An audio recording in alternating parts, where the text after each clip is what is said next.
ஓம் சாய்ராம். என் அன்பு குழந்தையே, உன் உருக்கமான வேண்டுதல்களை நான் கேட்டேன் தங்கமே. தங்கமே, உன் பிரார்த்தனைகளை நிறைவேற்றித் தர வரும் வாரத்திலேயே தொடங்கி விடுவேன். முதல் நாளின் தொடக்கத்திலேயே அதன் அறிகுறியாக நல்ல செய்தி ஒன்று உன் செவியில் கேட்பாய். நான் ஒரு முறை வாக்கு கொடுத்து விட்டாலோ, உன் வீடு தேடி வந்து விட்டாலோ, அங்கு அன்னத்திற்கு குறை இருக்காது, அமைதிக்கு குறை இருக்காது. அனைத்திற்கும் வழி பிறக்கும், உன் மனதில் தெளிவு பிறக்கும். நீ நினைத்த கோரிக்கைகள் அனைத்தும் முற்றிலுமாக நடந்துவிடும். செல்வத்திற்கு பஞ்சம் இருக்காது தங்கமே. அமைதியும் நிம்மதியும் வாழ்வில் பூத்துக்குலுக்க தொடங்கிவிடும். இல்லை என்ற சொல்லுக்கு இனி அவர்களிடம் இருக்காது. அப்படித்தான் மகளே, என்று நான் உன் வீட்டிற்கு வந்து இந்த நல்ல செய்தியை தெரிவிக்க வந்தேன். உன் பிரார்த்தனை நிறைவேறியது. தை அமாவாசைக்குள் முழுவதுமாக நடந்துவிடும் தங்கமே. நடந்ததும் ஆனந்த கண்ணீர் விடுவாய் என்று உன்னிடம் முன்கூட்டியே சொல்கிறேன் தங்கமே. கூடிய விரைவில் நான் உன்னை உயர்ந்த இடத்திற்கு அழைத்துச் செல்வேன். உன் வாழ்வில் சோதனையை கொடுத்து பொறுமையை சோதிப்பேனே தவிர என்றும் வேதனையிலேயே வீழ்த்த மாட்டேன். இப்போது உன் நிலை என்ன தெரியுமா? அனைவராலும் புறக்கணிக்கப்பட்டு இப்போது ஏமாந்து நின்று கொண்டிருக்கிறாய்.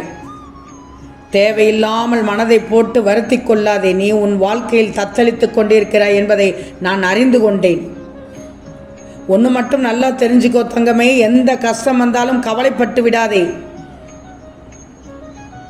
உனக்கான மாற்றங்கள் பார், வரும் வாரத்தில் முதல் நாளிலிருந்தே தோன்றும்.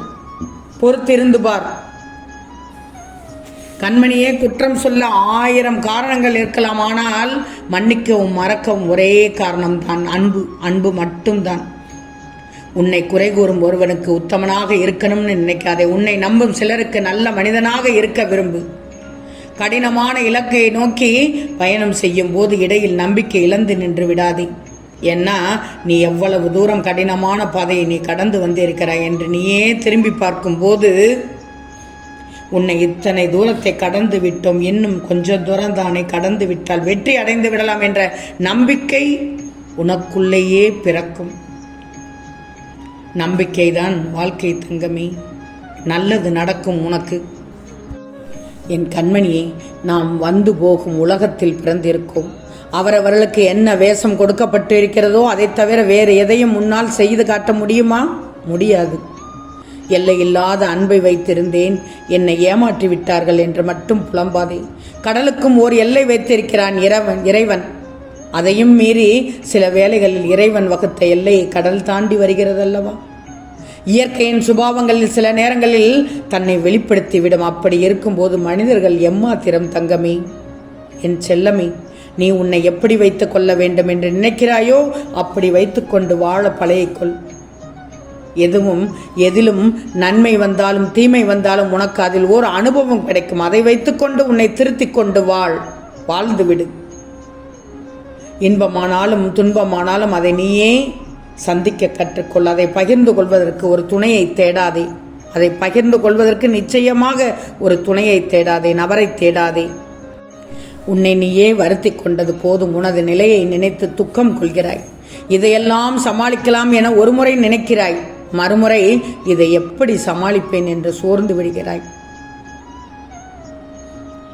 ஒரு முறை திடமாக இருக்கும்போது ஒரு நேரம் பலகீனமாகி விடுகிறாய். நிம்மதியை இழந்து பல நாட்கள் ஆகிவிட்டன.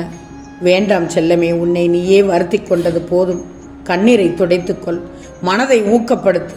உன் உற்றார் உறவினர் நண்பர்களே உனக்கு துரோகம் செய்கிறார்கள் என்று வருந்தாதே. அதை எப்படி எதிர்கொள்வது என்று நிதானமாக யோசித்து அறிந்து கொள்.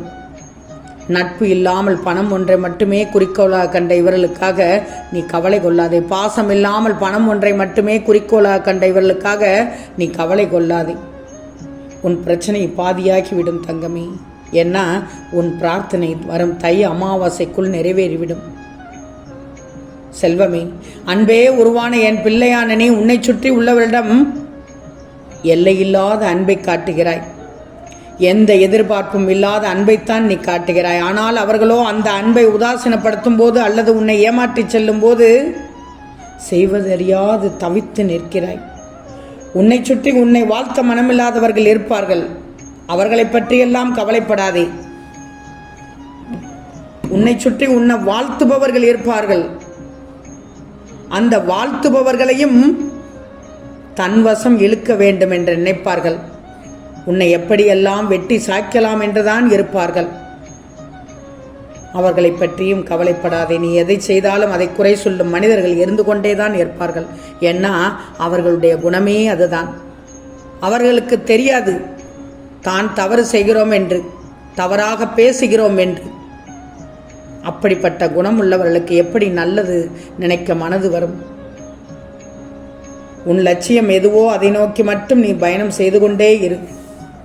நான் உனக்கு நல்ல வழியை காட்டுவேன். ஒன்று மட்டும் நல்லா தெரிஞ்சுக்கோ, ஒவ்வொரு மனிதனும் தனித்தனி ஜென்மங்கள். அவரவர்களுக்கென்று தனித்தனி ஆசாபாசங்கள் இருக்கும், குணநலன்களும் இருக்கும். அதன் வழியில்தான் அவர்களுடைய பயணமும் இருக்கும். அவர்களை ஒழுங்குபடுத்துகிறேன் என்று வேதனைகளை சுமந்து கொள்ளக்கூடாது. செல்வமே, அவர்கள் போகும் வரை போகட்டும். போய் ஒரு அனுபவத்தை பெற்ற பின் தான் திரும்பி வருவார்கள். அவர்கள் போன பாதை நல்லதா கெட்டதா என்று அவர்களாகவே உணர்ந்தால்தான் அவர்களுக்கு ஒரு உண்மை தெரியும். அந்த உண்மையை நீ முன்கூட்டியே சொன்னால் உன்னை அவர்களுக்கு பிடிக்காது. இதுதான் வாழ்க்கையின் உண்மை தங்கமே. விதி இருந்தால் திருத்திக் கொள்வார்கள். யாருடைய பிறவி குணமும் ஒருபோதும் மாறாது. எதை செய்ய வந்தார்களோ அதை செய்வதுதானே அவர்களின் வழி. இதை நீ மாற்றி அமைக்க முடியுமா? ஒதுங்கி நின்று இதை நீ வேடிக்கை மட்டும் பார். பந்த பாசத்தில் உள்ளே விழுந்து அறிவுரை சொல்கிறேன் என்று கெட்ட பெயரை சம்பாதித்துக் கொண்டிருக்காதே. நான் கோபப்பட்டு விடுவேன் உன்மேல். அவர்களுக்கு அனுபவம் தான் குரு. அந்த அனுபவம் ஏற்பட்ட பிறகு தன்னை மாற்றிக்கொள்வதற்கு அவர்களுக்கு விதி இருந்தால் திருத்திக் கொள்வார்கள். அதுவரை நீ பொறுமையாக இரு. எதையும் ஏற்றுக்கொள்ளும் பக்குவத்தோடு இருக்க பழகிக்கொள் தங்கமே. என் பிள்ளையான நீ கோபம் மட்டும் படக்கூடாது. கோபம் என்பது கொடிய அமிலம். அது விடும் இடத்தை விட இருக்கும் இடமே பெரிய நாசமாகும். தடம் பார்த்து நடப்பவன் மனிதன், தடம் பதித்து நடிப்பவன் மனிதன். பிடித்த உறவானாலும் பிடிக்காத உறவானாலும் சிந்தித்து பேசிவிடு, யோசித்து பேசு, சிரித்து சிரித்து பேசு, தப்பில்லை. தாழ்த்தி மட்டும் பேசாதே. ஒருவர் செய்த நன்றியை நினைத்து பார்ப்பவன் நான் நன்றியுள்ள மனிதனாகி விடுகிறான். அவனை கடவுள் ஒருபோதும் கைவிட மாட்டார். நம்பிக்கை இருந்தால் மட்டும் போதாது. துணிவும் துடிப்பும் இருந்தால் மட்டுமே வாழ்வில் எதையும் நீ சாதிக்க முடியும். அமைதியானதை விட மகிழ்ச்சியானது வேறு எதுவும் தேவையில்லை தங்கமே. வேறு எதுவுமே இல்லை. என் சொல்படி நட. நிச்சயமாக நீ கேட்ட வேண்டுதல்கள், கோரிக்கைகள் அனைத்தும் நிச்சயமாக வரும் தை அமாவாசைக்குள் நடந்துவிடும். ஆனந்த கண்ணீர் விடுவாய். என் ஆலயத்திற்கு நன்றி சொல்ல வருவாய். சாயி சாயி என்று என் ஆலயத்திற்கு ஓடோடி மனம் துள்ளி குதித்து வருவாய். நிச்சயம் நடக்கும். நல்லது நடக்கும். நல்லது மட்டுமே நடக்கும். அது நன்மையாகவே இருக்கும். ஓம் சாயிராம்.